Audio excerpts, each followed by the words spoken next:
the head of the American University of Beirut. And in other words, they would pop off somebody who was British in a heartbeat. And the people who work with these Marines are Israelis. They're at Metcal. They're assassins. And they train at Quantico. And they have a special friend, and I know one, and I'm not going to mention any names, who's a Marine, an African-American Marine, but I know that he's not straight. He's a Cherry Marine, and the guy who, during this time frame when I knew him, tried to get him a date, but he had a friend, a male friend who was an Israeli. The duo, when they have the two guys together. Well, this is a hit team you're talking about. Exactly. Absolutely. Okay. And the guy who's Israeli would do hits inside the United States and vice versa.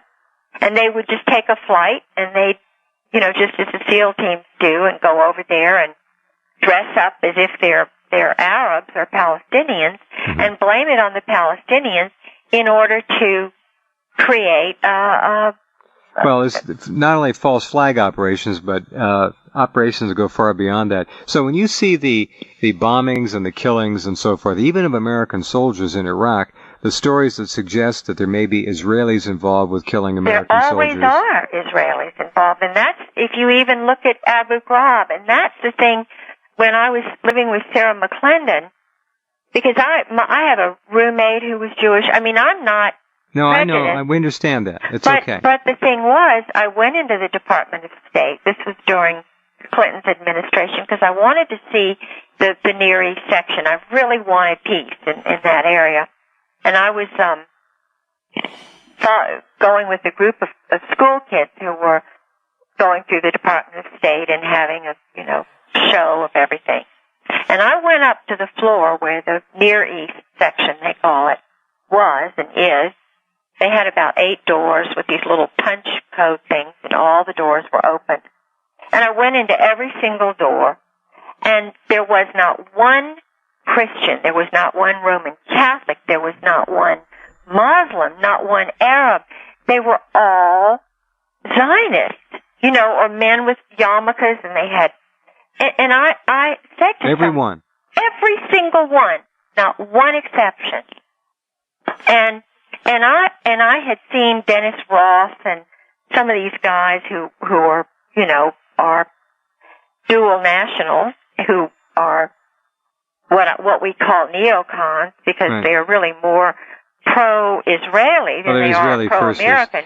They're Israeli firsters, yeah. Yes, and I don't think we can't as a country be looked upon as an honest broker if we don't have anybody who speaks the language or who gives a darn about this is a coup d'etat has occurred by another nation, and certainly a geopolitical philosophy. Absolutely. We know as Zionism, sometimes called neocon, whatever you want to call it. The predominant membership, of course, happens to be Jewish. There are Christian Zionists, but this is a Jewish supremacist Zionist group. Yes. And if you get a magazine like the Journal of Net-Centric Warfare, C4, ISR, a journal put out by Defense News Media Group, and you look in there, you see ISI, the Israeli company. I would go to Army shows and see the Hunter system, which was a command and control system, which was Israeli run with our equipment. Yep. They know when we're having all of our operations. They know everything because they're meeting every day in Quantico up there with the FBI, with the CIA, and it's just not fair because if they want to cause trouble, which I believe that they naturally do, I mean, look at the Liberty. I have one of my best friends' USS brother, Liberty she's talking about. Yeah. the Liberty. But, I mean, they won't.